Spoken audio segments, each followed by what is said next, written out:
సనాతన ధర్మానికి సంబంధించిన వ్యవహారాలు మన వాళ్ళకి చెప్పట్లా.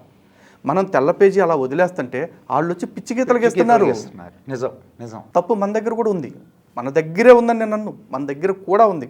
అండ్ ఇంకోటి పెద్ద ప్రాబ్లం ఏంటంటే మనలాంటి వాళ్ళు ఈ ఆధ్యాత్మిక చైతన్యాన్ని కల్పించే క్రమంలో పురాణాల వెనకాల ఉన్న తాత్వికత ఇది అని మనం చెప్పే ప్రయత్నం చేస్తే, అంటే పురాణాలన్నీ కల్పితమేనా అంటారు.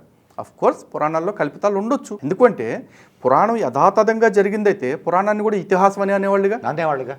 ఇతిహాసం అని పెట్టకుండా పురాణం అని ఎందుకు పెట్టారు? పురాభవ అని చెప్పేసి. అలాగే పురాణం యొక్క పంచలక్షణాలు చెప్పారు. సర్గశ్చ ప్రతిసర్గశ్చ వంశో మన్వంతరాణిచ వంశానుచరితం చైవ పురాణం పంచలక్షణం అని చెప్పేసి చెప్పారు. అంటే సృష్టి, ప్రళయము, ఆ మధ్యలో వచ్చే మనువులు, ఆ రాజుల యొక్క వంశం గురించి, చరిత్ర, వీటి గురించి చెప్పారు.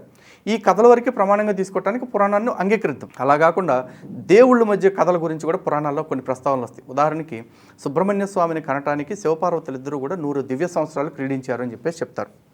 అంటే 100 దివ్య సంవత్సరాలు క్రీడిస్తూ ఉంటే 100 దివ్య సంవత్సరాలు ఈ సృష్టిని ఎవరు పట్టించుకున్నారు? ఎవరు పట్టించుకోలేదా? పోనీ శివుడికి పార్వతీదేవికి ఆడియన్స్ ఏమన్నా కావాలా కూర్చొని కమాన్ అని ఎంకరేజ్ చేయడానికి వాళ్ళు క్రీడిస్తుంటే?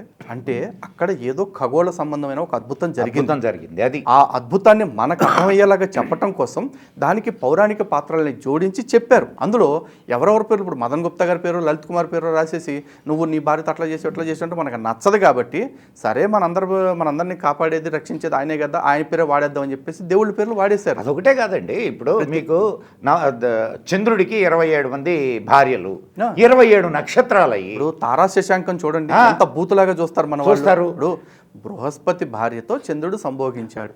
ఎలా సంభోగించాడు? బృహస్పతి భార్య చంద్రుడి దగ్గరకు వచ్చిందట. అంటే దాన్ని ఎలా చెప్తున్నారు? బృహస్పతికి దగ్గరగా ఉండే ఒక నక్షత్రం చంద్రుడికి దగ్గరగా వచ్చింది అని. ఆ కొల్యూజన్ వల్ల, ఆ రెండింటి వల్ల రాపిడి జరిగినప్పుడు ఏదో ఒక కొత్త గ్రహం పుట్టింది, బుధ గ్రహం అనేది పుట్టింది అని మన పురాణకారుల నమ్మకం. దాన్ని సైన్స్ అంగీకరించవచ్చు, అంగీకరించకపోవచ్చు. ఎందుకంటే సైన్స్ గురించి మాట్లాడుకుంటే సైన్స్ నిన్న కరెక్ట్ అన్నది రేపు రాంగ్ అనొచ్చు కూడా.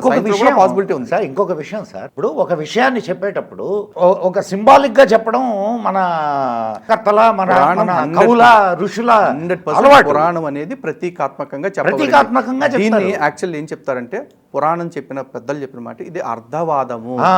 అర్థవాదం అంటే చాలా మంది అనుకుంటారు అర్థం అంటే మీనింగో డబ్బు అనుకుంటారు. కాదు, అర్థము అంటే కోసము, దేనికోసం చెప్తున్నామో అది అర్థం చేసుకోవాల్సిన బాధ్యత అందరి మీద ఉంది.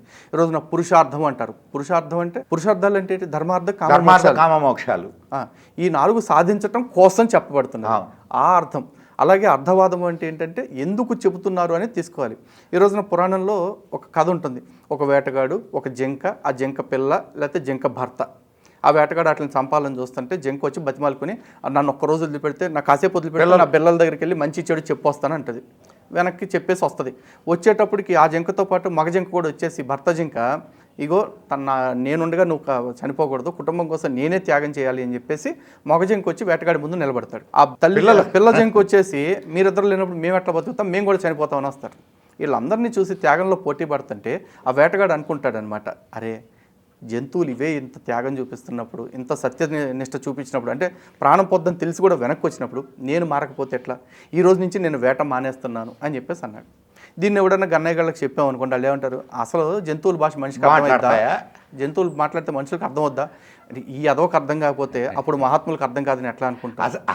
జంతువుల భాష అర్థం కాకపోతే జిమ్మి, టమ్మి, మమ్మీ అని చెప్పేసి ఎట్ట పిలుస్తున్నారు కుక్కల్ని, పిల్లుల్ని. సార్ అర్థం కావడం కాకపోవడం అటు పక్కన పెట్టేయండి, చెప్తున్నా దాంట్లో చెప్పదలుచుకున్నటువంటి సత్యం ఏమిటి అదే చెప్తున్నా. నెక్స్ట్ ఇంకోటి ఏంటి, ఇప్పుడు జంతువుల్లో అసలు ఎక్కడైనా పెళ్ళిళ్ళు చేసుకోవటం ఉంటాయా? అక్కడ జంతువులు పెళ్లి చేసుకోవడం నీకు అవసరంలా. అక్కడ ఏం చెప్తున్నారు, కుటుంబం అంటే ఒకళ్ళ కోసం ఒకళ్ళు జీవించడం. ఆ తత్వాన్ని మాత్రం నువ్వు తీసుకో. అవి జంతువులకు లేవేమో, నువ్వు జంతువు కాదుగా, నువ్వు అట్లీస్ట్ దాని నుంచి ఒక ఆదర్శం తీసుకో. ఈ రోజున దేవుడినే నమ్మని నాస్తికుడు కూడా తన భార్య అంటే అంటాడు. నీ భార్య ఏంటి? నీ దృష్టిలో అసలు నాస్తికుడు అయితే నువ్వు నిజంగా నీ దృష్టిలో భార్య బిడ్డ ఉండకూడదు. నీ దృష్టిలో ఉండాల్సింది బయలాజికల్ టర్మ్స్. తన స్త్రీ, నువ్వు పురుషుడివి, మీ ఇద్దరు పడుకున్నారు. మీ ఇద్దరు పడుకుంటే మీకు ఒక బై ప్రోడక్ట్ వచ్చింది అక్కడ, అంతవరకే. నువ్వు వాటికి పేర్లు కూడా పెట్టకూడదు చెప్పాలంటే. ఎంత దౌర్భాగ్యపు ఉండగడుకులు తయారవుతారంటే నాస్తికుల్లో. మొన్న ఒకటి మాట్లాడుతున్నాడు, అసలు సంస్కృతానికి ఒక భాష లేదు, అట్లాంటి సంస్కృతంలో ఏదేదో రాస్తే నేను నమ్ముతానా అంటాడు. ఓరే ఎదవల్ల, ఆ సంస్కృతాన్ని రాస్తేనే, ఆ సంస్కృతం మీరు నమ్మకపోయినా మిమ్మల్ని వదలట్లా. ఎందుకంటే ఒకటి చచ్చిపోయాడు మహేష్ అని, ఆ మహి ప్లస్ ఈశ ఏ భాష? సంస్కృతం కదా. నరేష్ అని కూడా ఉన్నాడు, నర ప్లస్ ఈశ, అడిదే భాష. ఈడు పెట్టుకున్న సంస్థ పేరు భారత నాస్తిక సమాజము. భారత ఏ భాష? నా అస్తి, నా అదే అస్తి. అంటున్నా. నా అస్తి నాస్తిక ఏ భాష? ఈడు సంస్థ నుంచి ఈడు సంస్కృతాన్ని పక్కన పెట్టలేడు. ఈ సౌటముండా కొడుకులు అందరూ కూర్చొని సంస్కృతానికి వంకలు పెడతా ఉంటారు. మరి ఎంత దౌర్భాగ్యం బతికైపోతుంది అంటే మన వాళ్ళు అర్థం చేసుకోవాలి. ఎవడైతే హిందుత్వాన్ని హిందువుల్ని విమర్శ చేస్తూ ఉన్నాడో వాళ్ళంతా కూడా హిపోక్రైట్స్. ఖచ్చితంగా అందరూ హిపోక్రైట్సే. వాళ్ళు హిందుత్వాన్ని విడిచి బతకలేరు. తేడా వచ్చిందంటే వాళ్ళు మాటలు కూడా అట్ట, రే నువ్వు నా దగ్గర టాలెంట్ చూపించు, మాకు హనుమంతుడి ముందు కుప్పిగంత లేదు అంటాడు. ఆడికి హనుమంతుడితో పని ఏంటి? ఆడు ఏమనుకున్నా ఆడిని వదిలిపెట్టి పోదు భారతీయ సంస్కృతిని వదిలిపెట్టి ఆడు అంతకంటే పోలేడు. కానీ విదేశీయులు వేసే కుక్క బిస్కెట్లు మింగి ఇక్కడ సనాతన ధర్మాన్ని అవమానించడం అనేది ఒక వృత్తిలాగా, ఒక ఉద్యోగంలాగా చేస్తున్నారు ఈ గలీజ్ గాళ్ళు అందరూ కలిసి.